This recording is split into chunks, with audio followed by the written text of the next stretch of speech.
This has been a very interesting week for Hyliion, to say the least. We had a whole bunch of news come out. We had the Q3 earnings report come out. We had a pretty volatile but stagnant at the same time market whenever it comes to Hyliion. So it was pretty weird. The overall week was kind of strange. And in today's video, I will be going over exactly what all happened. Of course, you guys know that every single week on Saturdays, I give you guys a news and recap update video where I just go over everything that happened during the week. You seem to really like them. And if you want me to continue doing them, you can let me know down in the comment section below. You can also let me know by smashing that like button. If you do enjoy my content, if you find it valuable or entertaining, you could let me know by subscribing to the channel. We've been growing tremendously recently, and I just want to, I always just tell you guys to thank you so much for supporting the channel. But with that being said, let's go ahead and let's jump into it and let's see exactly what happened this week with Hyliion. On November 9th, we saw that the overall market was starting to do very well. There was a lot of good news coming out from Fitz's vaccine. There was a lot of people being optimistic in the market, and it clearly reflected from Hyliion. We saw them grow up about 5% in one day alone at the very beginning of the week, and that's pretty unusual for Hyliion. The beginning of the weeks have been pretty rough recently, so seeing them go up at the beginning of the week honestly fooled me. I thought that was going to lead to a pretty good week. It kind of was a little bit stagnant this week. There was not much going on. It wasn't too up and too down. We saw it pretty much just trade sideways for quite some time. And honestly, whenever we do go back and we look maybe about 3 months ago to a year ago, we see that around these levels, it has a tendency to trade sideways for quite some time. I believe that that's going to be reflected again in the upcoming future, especially with the uncertainty going on around the, what's to come about this vaccine. So I really wouldn't be surprised at all to see this thing trading sideways for the next few weeks here. But if we do go back to the week, we can see that each day it had a pretty rough early morning. The shortage were, they were really trying to drill this thing down. They're trying to push it down, but they weren't having as much success as they were originally. Now, we'll take a look at the shortage numbers in a little while here, but you can kind of see that they were starting to struggle. Once they were hitting this number right around down here, like that $22.20 mark, it seems like that was a very high level of resistance over the whole week. We would see them fall till about roughly 10 a.m. and then around 10 it would start to climb. Did this every single morning. Even on this day right here on the 11th, it wasn't even as much of a big drop in the morning, but we can really see around that 9 o'clock mark it take a dive. Now, what was really interesting was this was the very first day this week on November 11th that we saw this thing drop towards the end of the day, because every day leading up to this, we saw a lot of success in the, towards the end of market. But on November 11th, we saw this thing go up, and I guess right at market close, people they decided they were getting out. And on the 11th, of course, we did see this thing drop all the way back down. Now, come November 12th, it had a pretty good day. The end of the day wasn't the best, but we did see it try to recover some of that ground that it had originally lost on the 11th. But again, towards the end of market close, we saw it get pushed down again. And then, of course, on today, November 13th, we saw it get kind of beat down a little bit. Today alone, we saw it drop about 5%, which was about $1.17. So a lot of the loss did come from today. It seemed like it was trying to maintain the best it could, but there was just really no ground for recovery. It seemed like this thing just couldn't get a good start going for today alone, and so we did see it drop around 5%. Now, if we look at the 3-month mark, we can clearly see that this has started to somewhat turn around a bit, which is definitely a great thing. We remember that in, early October, the end of September roughly, this thing was starting to take a dive, and it seemed like it was not going to stop. It had its days around October 20th, October 22nd, where it seemed like it could be getting some ground, but then a few days later, we saw it tank another 9 or 10%. It seemed like it was losing massive amounts every single week, and there was no level of resistance that was going to stop it. Now, there were a lot of analysts such as Jim Cramer and a lot of the other analysts who, give their opinion on Hyliion that said around that $19 to $20 mark, they felt like there would be a lot of resistance, as a lot of people do expect this to be a very good buying opportunity for Hyliion.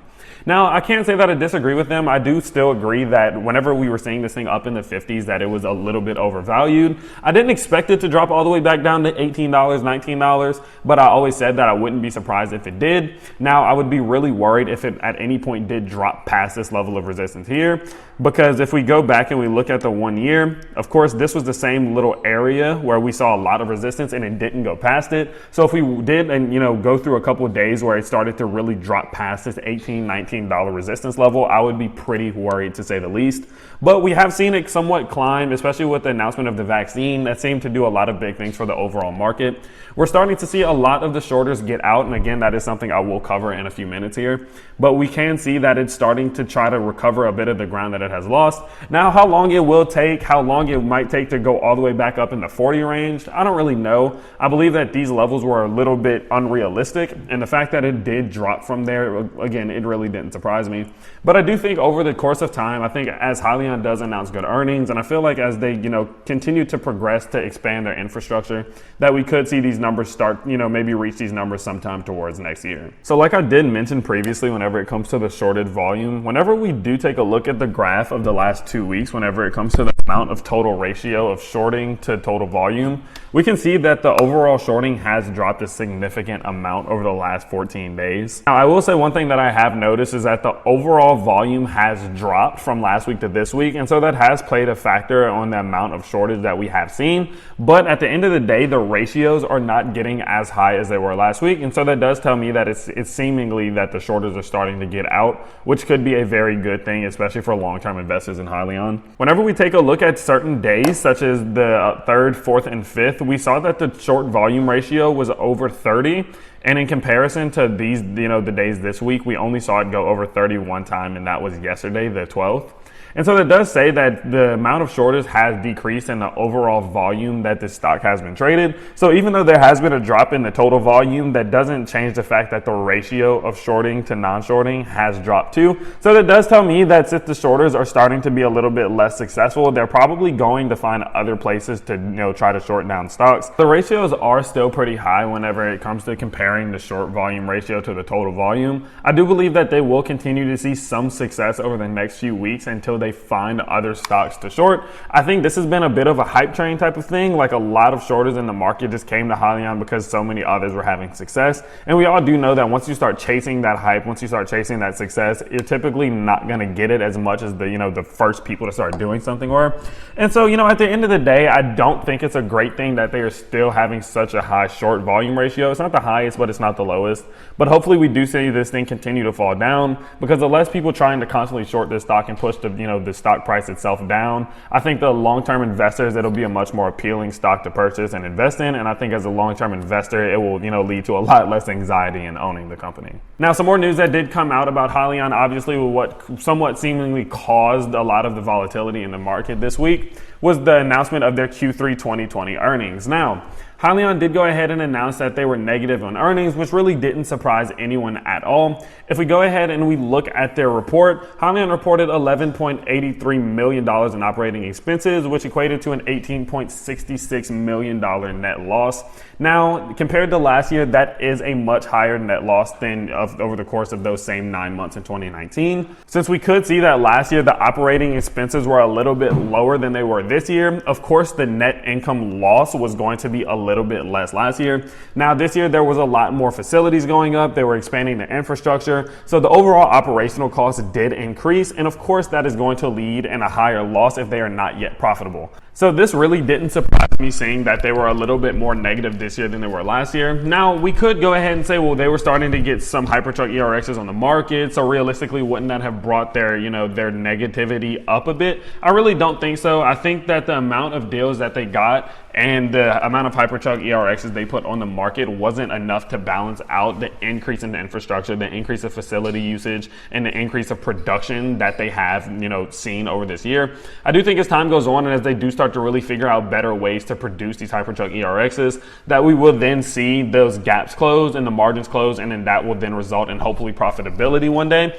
But until then, I am not surprised to see that their numbers are negative. A lot of these companies, especially in the EV industry, do start off pretty negative. And as time goes on, as they really start to figure out their operational costs and get some of these bigger deals, we then see them start to grow and get to profitability. It's pretty similarly to Tesla last year. Hyliion did report a negative 0.76 in earnings per share during the 9-month period leading up to September 30th. Now, last year in 2019, in the same 9-month period, it was negative 0.45. But again, like I said before, whenever they increase their production, increase facility usage, increase their expansion and infrastructure, they are spending more money. And as they do spend more money, of course, that is going to increase the amount of, loss that they see over the course of a year. Now, realistically, I don't really consider this to be loss, simply for the fact that all of these things that they are doing for their company are seemingly investments. They're investing in the better infrastructure. infrastructure, they're investing into using these bigger facilities to produce their Hypertruck ERXs. And I think in the long run, it's going to pay off, even if now it does seem as if they are negative. Now, some other things that were released from the earnings report was that they had installed 8 hybrid electric units in the third quarter of 2020 for 4 fleet-based customers.